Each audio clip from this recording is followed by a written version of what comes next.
Welcome back to Governance Matters. You know us. We dive deep into boardroom best practices and strategic leadership insights. This is the place where we help board members, executives, and governance professionals, elevate decision-making and all of that organizational impact.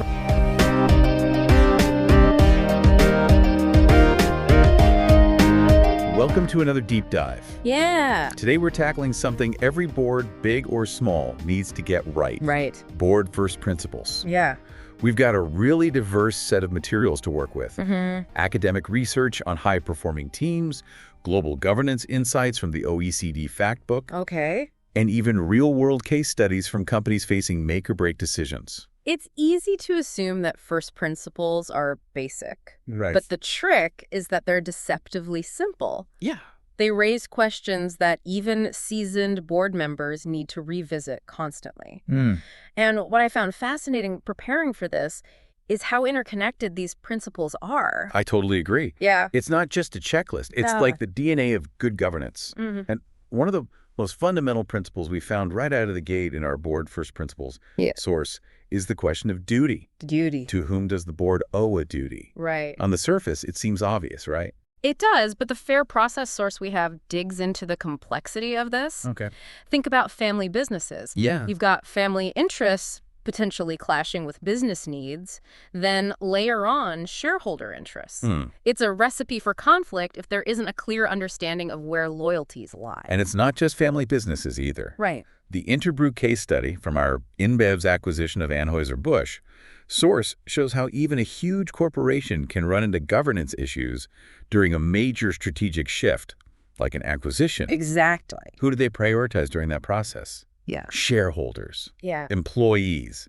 The Belgian brewing. Exactly. Yeah. It's a balancing act, and it highlights why both the pulling together and board feedback sources emphasize stakeholder engagement. Okay. You have to consider the impact on employees, Yeah. the community, even the broader market. Ignoring any of those voices can lead to major problems down the road. So how does a board actually do this? How do you figure out who to prioritize when there are so many stakeholders involved? The fair process source provides a crucial starting point. Okay. It's all about transparent communication, giving each stakeholder group a voice, and ensuring their perspectives are heard and genuinely considered. Okay, so communication is key. Right. But what about the actual work of the board? How do they balance their role with what management is doing? Yeah. The board first principles source was very clear on this. Okay. Managers are action-oriented, Yeah. while effective board members need to be process-oriented. Yeah. Why is that distinction so important? Because if a board gets bogged down in day-to-day operations, they're losing sight of the bigger picture. The CFO evaluation case study in our CFO eval source illustrates this perfectly. Okay. The board's job wasn't to directly manage the CFO. Right. It was to establish a fair and rigorous process for evaluation. That makes sense. Yeah. It's like setting the stage for success, not micromanaging the actors, right? Right. And the Building High Performance Board source reinforces this, saying that boards need to focus on strategy, risk, and ethical conduct. Yeah. Those big picture things. And that's where things can get tricky because even with the best intentions, boards are made up of people. Right. And people are susceptible to bias. Yeah.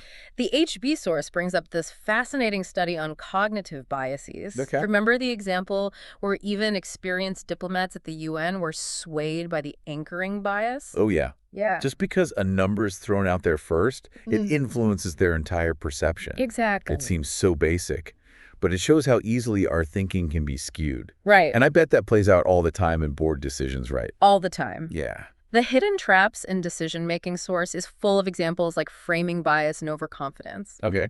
Imagine a board debating a merger. Yeah. If they're presented with information that's framed in a positive light, they might be more likely to overlook potential risks. Or if they're overconfident in their own judgment, they might rush into a decision without considering all the angles.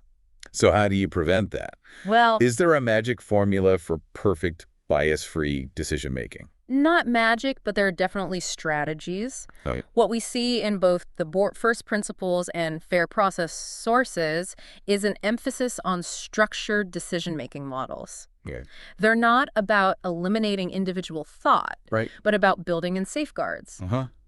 Diverse perspectives, for example, are crucial for challenging assumptions. Okay. And that's where having the right board composition with different backgrounds and experiences becomes so important. Diversity of thought. Yeah. That's something I hear a lot about. Right. But how does that actually play out in a boardroom? Well, imagine you're facing a complex strategic choice, like whether to enter a new market. If everyone around the table has the same background and outlook, you might miss crucial risks or opportunities. But if you have someone with deep experience in that market, someone with a financial lens, someone who's always challenging the status quo, Yeah. that's where the real magic happens. The debate is richer, and you're more likely to arrive at a truly informed decision. Okay, that makes sense. Yeah. It's about avoiding that echo chamber effect. Right. But even with a diverse board, they still need the right information to work with, right? Absolutely. That's where the bridge the gap principle comes in, and it's something that the Building High Performance Board source really hammers home. Absolutely. Boards can't rely solely on what management tells them. Right. They need to be proactive in seeking out information, independent research, engaging with external experts, even talking directly to stakeholders on the front lines. It sounds like a lot of work. It is. And to be honest, some board members might be tempted to just rely on their gut instinct, especially if they've been successful in the past. That's a dangerous game, though. Yeah. The final word source we have warns against relying too heavily on intuition. It has its place, but it needs to be balanced with solid data and a willingness to challenge assumptions. So it's almost like being a detective. Right. Constantly gathering clues and piecing together the full picture. Exactly. And speaking of pictures, the OECD fact book we have paints a really interesting picture of how board structures vary around the world. Yeah. Some countries favor a one-tier model, others a two-tier system. Right? Does that impact the way boards function? It absolutely does. The fact book highlights how these structural differences reflect different cultural norms and legal traditions. Okay. For example, the German two-tier model tends to emphasize stakeholder involvement and consensus building, which aligns with that fair process concept we were talking about earlier. It's fascinating how all these pieces connect. It is. And whether it's one tier or two, there seems to be a global push for more independent directors on boards. Yeah. Why is that so important? Well, think back to our discussion on board duty. Independent directors are seen as key to ensuring objectivity and avoiding conflicts of interest. Okay. They're the ones who can ask tough questions about executive compensation or related party transactions without worrying about rocking the boat. They're like the guardians of good governance. Exactly. Speaking of which, the Overseeing Mergers and Acquisitions source provided a really useful framework for understanding the board's role in those high-stakes deals, Yeah. breaking it down into strategy development, transaction development, and post-closing activities. Each stage has its own challenges. And it all starts with having a crystal clear M&A strategy. Okay. The board needs to understand why a company is considering a particular deal, how it aligns with their overall goals, and what the potential risks and rewards are, not just financially, but culturally and reputationally as well. That reminds me of the negative synergies discussion. Right. It's easy to get caught up in the excitement of a deal, Yeah. but boards need to carefully consider the potential downsides, culture clashes, integration challenges, even damage to the brand.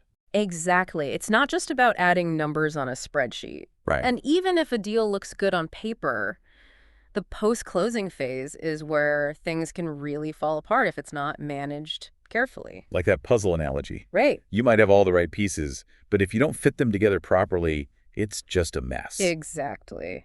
The Overseeing Mergers and Acquisitions source stresses the importance of integration planning, clear communication, and proactive change management. Okay. It's the board's job to make sure those things happen smoothly and that all stakeholders are kept in the loop. So we've talked about structure, duty, decision-making, even M&A oversight. Yeah, it's a lot. It's a lot to keep in mind. It is. But when you step back and look at all these pieces, what are the hallmarks of a truly high-performing board? Right. What makes them stand out from the crowd? The Building High Performance Board source offers some great insights into that. Okay. It goes beyond specific tasks and dives into the importance of board culture. A high-performing board is characterized by trust, respect, open communication, and a shared commitment to the organization's mission and values. It sounds like the ideal team. It is. But building that kind of culture probably takes time and effort, right? Absolutely. It's not something you can just mandate. It's like tending a garden. Okay. You have to plant the right seeds, nurture those relationships, and be vigilant about weeding out any negative influences. And it seems like those negative influences could come from outside the boardroom as well, right? They can. The legal and regulatory landscape for boards is constantly evolving. Right. The EU Directive on Sustainability Reporting, for example, is putting a whole new set of expectations on boards. I think it absolutely is. Boards are increasingly accountable for ESG factors, environmental, social, and governance. Right. And they need to stay ahead of the curve on those evolving regulations. Yeah. Everything from climate-related disclosures to diversity and inclusion initiatives is on the table now. It's a lot to keep up with. It is. The Building High-Performance Board source even recommends a specific policy on, say, on pay to address shareholder concerns about executive compensation. Mm-hmm. So it's not just about doing good in the world. Right. It's about good governance practices impacting the bottom line as well. It's all interconnected, and that's why continuous learning is so crucial for board members. Which brings us full circle back to that idea of constantly revisiting those board first principles. It's not a one-time thing. It's an ongoing process of reflection, adaptation, and striving for excellence. And speaking of striving for excellence, I think we've got some really compelling case studies that illustrate these principles in action, both the successes and the cautionary tales. Let's dive into those after a quick break. Right. All right, let's get into those case studies. I'm always a sucker for a good boardroom drama. Oh, yeah. And I know our listeners are too. Right. Where should we start? Well, since we've talked a lot about the importance of bridging the information gap, let's revisit that Interbrew acquisition of Anheuser-Busch. While it was ultimately a financial success, the UK competition ruling that forced Interbrew to divest parts of Bass brewers shows how even the most thorough due diligence can miss potential roadblocks. Yeah. So they had a solid strategy, they did their homework, but they still got caught off guard. Right. What's the lesson there for other boards? It reinforces that idea of proactive information gathering. Okay. Boards can't just rely on what management presents them. Right. They need to dig deeper, consult independent sources, and be prepared to challenge assumptions, especially when a deal is complex and involves multiple regulatory jurisdictions. It's like that old saying, trust but verify, right? Exactly. You need to have that healthy skepticism even when you're dealing with experienced advisors and a seemingly airtight plan. Now let's look at a success story. The MasterCard CEO succession planning process, that one really impressed me. They did everything right. They really did. They started early, cast a wide net, internally focused on developing potential successors, and ultimately made a seamless transition. What stands out to you as the key ingredient in their success?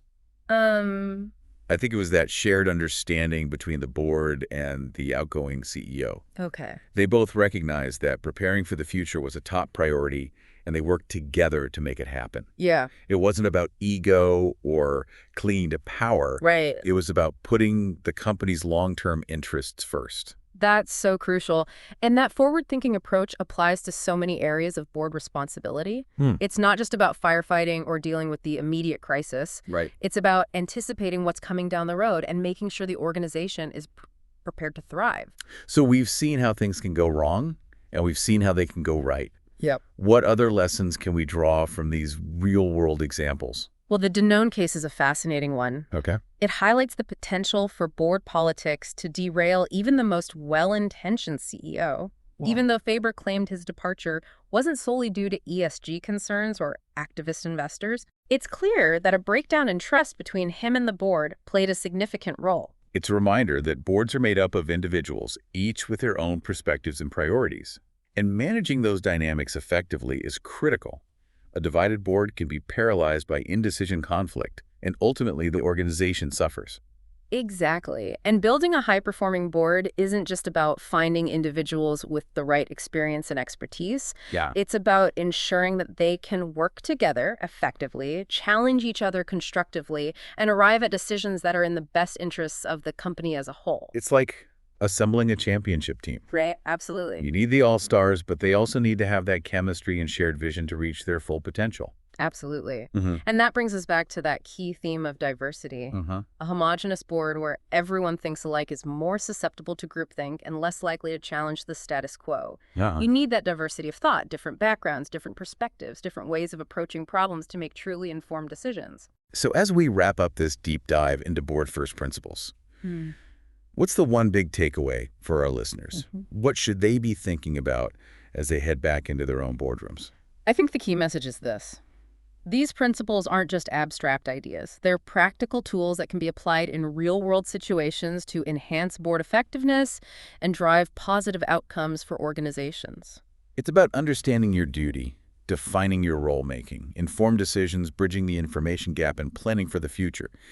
It's about constantly asking those tough questions, challenging assumptions, and striving for excellence in everything you do as a board member. Because at the end of the day, good governance matters. Right. It's not just about compliance or ticking boxes. It's about creating a culture of accountability, transparency, and ethical conduct that benefits everyone, the organization, its stakeholders, and society as a whole. Well said. We've covered a lot of ground today, and I hope our listeners are feeling inspired to put these principles into practice. Thanks for joining us for another insightful deep dive.